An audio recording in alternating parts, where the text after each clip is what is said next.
What's going on, guys? So I started reading about nutrition after I stopped bodybuilding for the most part. So I started bodybuilding when I was like 13 or 14 in freshman year of high school, and I didn't really diet until like 2 or 3 years into bodybuilding. I ate a lot of food initially. Like I would stuff myself with McDonald's, peanut butter jelly sandwiches, like peanut butter and milk, a lot of highly inflammatory foods that were high in calories, protein powders, oats, classic like peanut butter, protein powder, oat milk, milkshakes to gain weight. Just some real like stupid bodybuilder stuff that I did for a couple years, and I started cleaning up my diet when I was like, I think 18 or 19, so I did like 2 or 3 years of that dirty bulking diet, and then I did a couple years of really clean eating, and I stopped eating protein powder. So I would just pretty much have chicken, rice, vegetables, nuts, fruits. You know what most people conventional wisdom consider a healthy diet. But I was still eating an incredible amount of food. Like I probably ate like 2 or 3 pounds of carbohydrates a day in brown rice or sweet potatoes, 2 or 3 pounds of protein, and then even more vegetables and fruits. I was eating like 6 to 7 pounds of food a day, probably, maybe a little less than that, but at least 5 or 6 pounds of food a day as a bodybuilder. And when I stopped doing that around the year 2013 was when I started reading about nutrition. Because when I stopped bodybuilding, I was like, okay, what is a truly healthy diet? What actually makes someone healthy?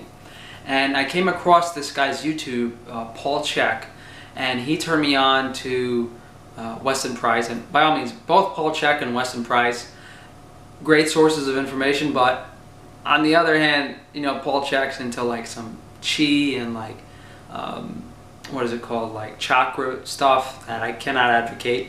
And Weston Price is also a bit on the quack side to some people.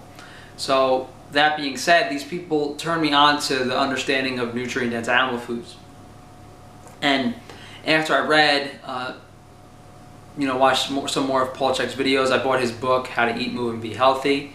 And I read Weston Price, Nutrition and Physical Degeneration, which gave me somewhat of an understanding of nutrition. And then I read, I got kind of into the paleo thing for a little while. That was actually before this, where I just removed brown rice from my bodybuilder diet, and I followed paleo for a little while. But when I started looking into what health truly was, I didn't really use too many paleo resources. I kind of just turned into kind of like the keto carnivore mindset. I read William Stephenson's Fat of the Land, and after those 3 books, especially Nora Gagaudis, Primal Body, Primal Mind, I remember reading that book and dramatically transforming my diet to pretty much a carnivorous diet. And the way I saw it was, okay, I don't have energy eating 3 to 4 pounds of sweet potatoes a day, so maybe I should try keto. And the most nutrient-dense foods in the world are animal foods, especially organ meats. So I was pretty much eating 0 carb with organ meats back in 2013. I kind of formulated from Weston Price, from Nora Gagaudis, from keto, from my past experiences bodybuilding, that this was the ideal diet for human health. I didn't know about 0 carb until like a year and a half ago. I honestly didn't. I didn't know what the 0 carb diet was. I was just following what, to my understanding, through my anecdotal experience and my nutritional research, was the healthiest diet. And technically speaking, it was a 0 carb diet with mostly raw animal foods. And I always ate, ever since 2013, I've been eating raw organ meats ever since then. And you know, that year I remember buying a whole cow, I remember buying some whole animals. I started eating raw a couple months into that diet. I started cooking my meat less because I remember one day I was tired and I only seared the outside, and I actually liked the raw meat just seared on the outside. So that's how that started. And then, you know, over time I kind of did more research. I understood more about what I was doing and a bit of nuances here and there. And I mean, all in all, I've been following the same diet essentially for 5 years now. I've never deviated from it, although, you know, and the thing about that is, like, I never tried only meat. I never really incorporated carbohydrates. You know, I never really deviated from what I do now, which is focusing on getting organ meats every day in high vitamin amounts and just consuming low inflammatory foods. Maybe there have been periods of time where I've consumed butter, or at least tried to, and I've broken out. Maybe there have been maybe very literally a handful of times where I've had a glass of wine in the city. Another handful of times where I've gone at people have bought me dinner in the city, and I've had, hey, shoot me, maybe I had a couple of huckleberries with my duck liver pate. But outside of that, I never really deviated from this type of diet, and I've been doing it for 5 years now.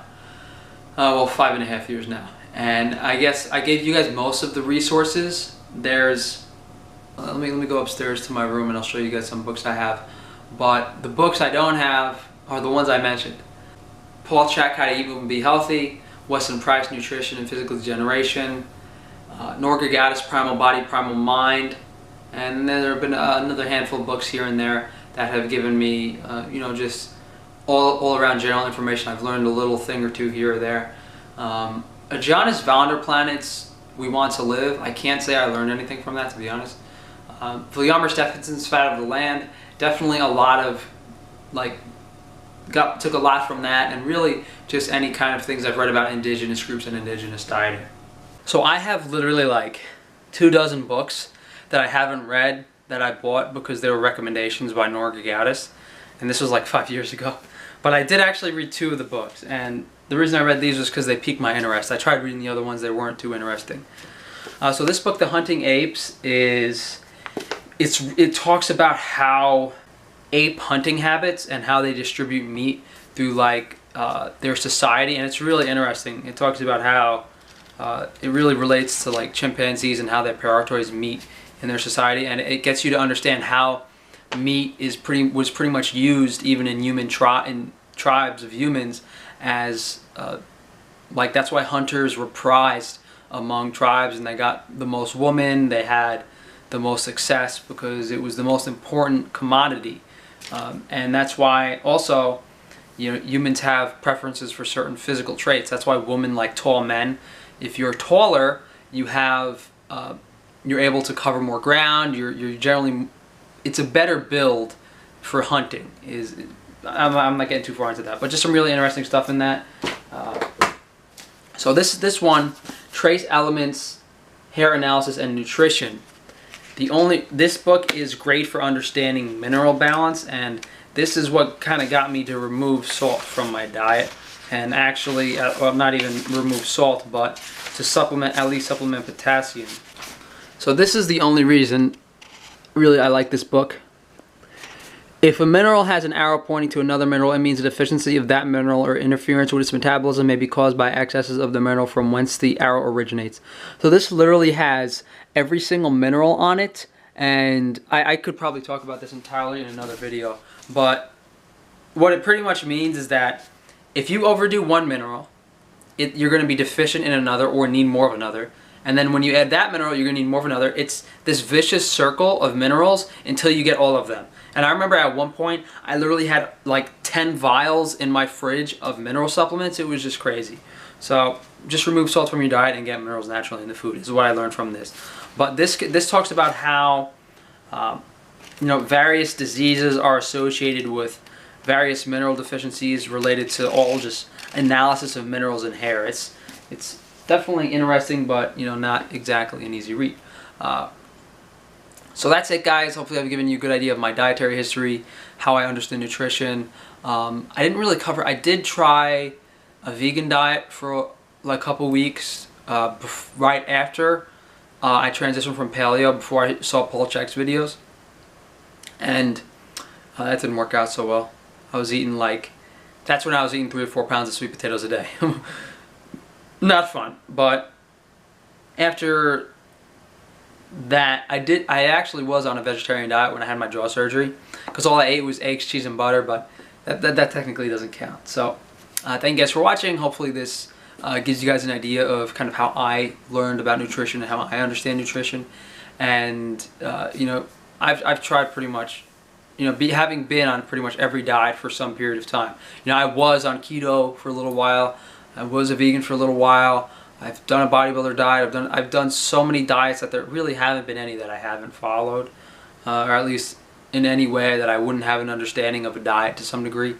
So I'd like to think it's important to develop an objective like viewpoint on these things, and I feel like I'm in a unique scenario where I came up with the diet on my own without, you know, using other resources, without literally like going on a diet forum and asking about it. Like, I never went on this diet looking at it as a diet. I looked at it as how to be optimally healthy as a human being. So thank you guys for watching. Hopefully this gives you kind of a perspective on why I do what I do and why I'm so against things like eating muscle meat all day or vegan diets. So thank you guys for watching.